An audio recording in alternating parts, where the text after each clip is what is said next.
Welcome to Comprehensive Current Affairs presented by Narayana IAS Academy. This is about me. Unnati Program. Indian Space Research Organization has launched Unnati. Unnati means Unispace Nano Satellite Assembly and Training Center, which is launched by ISRO at U.R. Rao Satellite Center located in Bengaluru.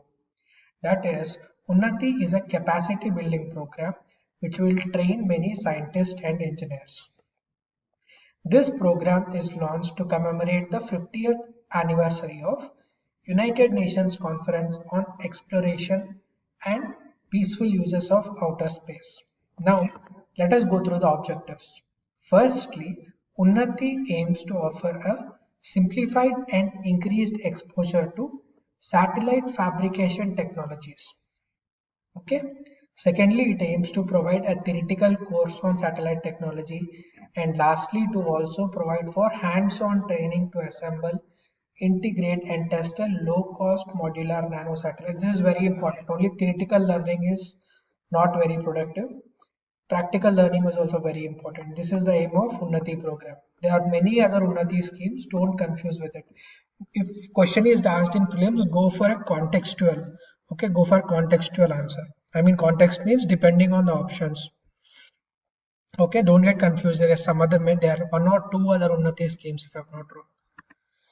Global Risk Report. Global Risk Report is launched by World Economic Forum. This is an important prelims question. Okay, World Economic Forum. Now, what does this report say? The report describes the changes occurring in the global risk landscape, which has impact on population and ecology. The top 10 risks are extreme weather events, failure of climate change mitigation and adaptation, major natural disaster, data fraud and theft, that is cyber security issues. Okay, this is also cyber attacks and data fraud, man-made environmental damage and disasters like cutting of rainforest because of the new Brazilian president, large-scale involuntary migration, major biodiversity loss and ecosystem collapse, water crisis, and asset bubble in major economies like financial market recession, etc. Now, if we observe, these are three important categories. First is related with environment and weather. Second is related with cyber security, and only one is related to economic. Okay. Now, this analysis also shows the same thing. Environmental risks dominate the global risk landscape. Okay. Donald Trump pulled out of Paris Protocol. Even the countries which have accepted the Paris Protocol are yet to implement it to complete extent. Okay, we have only 12 years left to stay beneath the 1.5 degrees centigrade.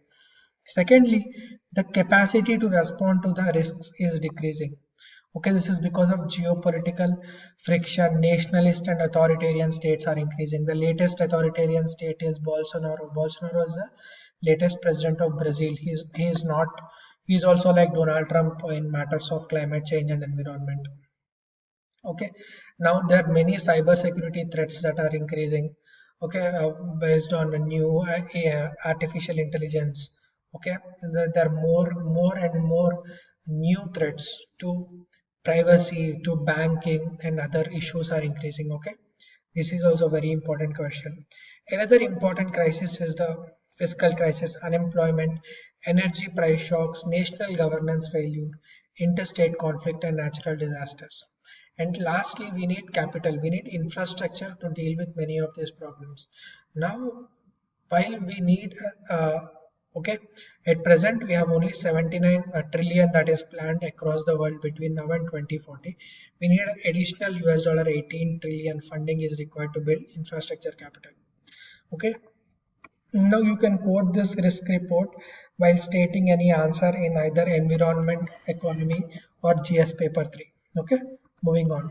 Angel tax. The government has notified changes to section 56 of income tax. This is known as angel tax. Okay, now this change, it brings relief to startup founders and investors. Okay, now previously according to this act, these people or the investors in startup, they had to pay the tax. Okay, but if you remember, Startup India program has given them tax relief. Okay, therefore to implement the tax relief, this change was made. As per the changes, all DIPP recognized startups can apply for department for approvals requesting exemption from angel tax or section 56(2) of Income Tax Act. Okay, these changes are applicable to startups recognized by DIPP only. Okay, not all startups can get these benefits. Now, the second issue is that the paid up capital, the share premium of the capital after the proposed issue, share should not exceed 10 crores. So there is a monetary limit on, because big startups do not need tax concessions. For example, startups like Swiggy, Zomato, etc., they're making a lot of money, right? So they do not need tax exemptions. So small startups which are still budding, okay, they're still not more, they need more fiscal resources to develop, only they will get the tax benefit. Okay, now what is the latest issue? At least 80 startups have received notices to pay angel tax since last year. Okay, because of this issue, this change was made. Okay, moving on. AgriVision 2019, this is a summit which happened in Hyderabad. There are many important facts for mains and prelims. There are also some agricultural schemes that are discussed here. Firstly, agriculture sector accounts for 18% of India's GDP, and it provides employment to 50% of the workforce. The gross value added by agriculture, forestry and fishing is $274.23 billion. Okay, so this is a very significant. What is the total GDP of India?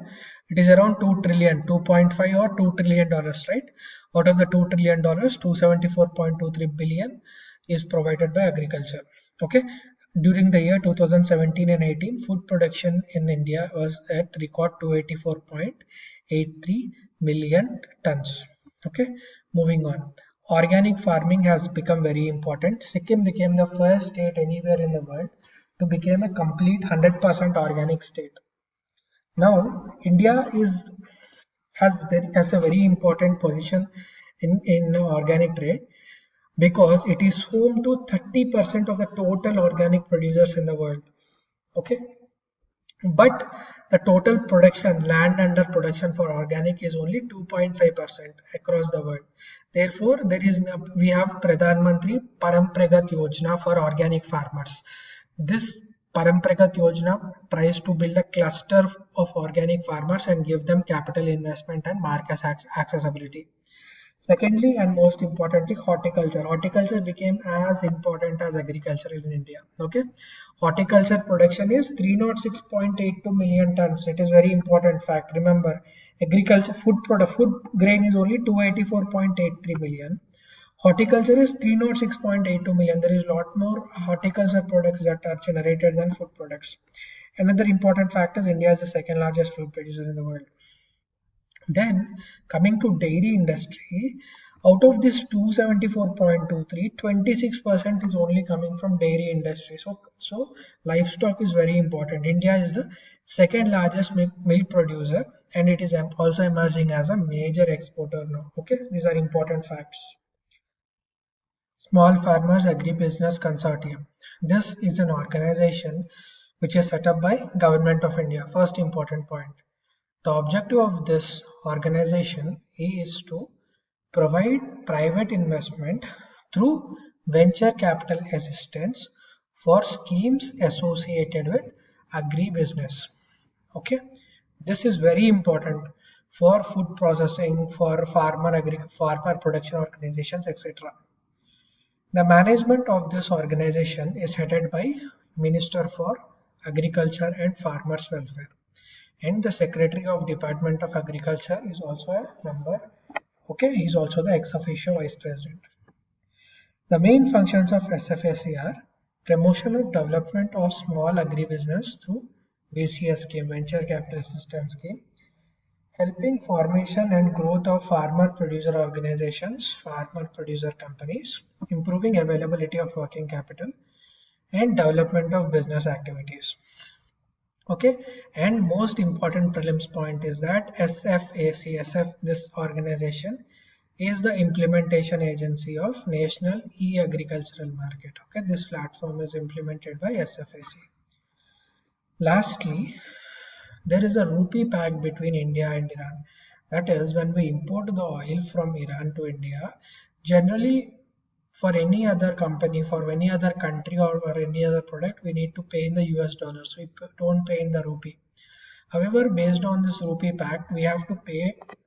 We can pay Iran in rupee, and we will deposit the money in a UCO bank account. Now, whenever Iran is importing something from India, they also do not give the dollars. This money in the UCO bank will be used for Iran to pay for imports from India. Now, pharma exports has become a big player. Okay, the exports, pharma exports to from India to Iran will increase in the future because US has laid sanctions on European Union for supplying pharmaceuticals to Iran. Okay, therefore the economic relation between India and Iran in the field of pharmaceutical is set to increase. Thank you. Have a nice day.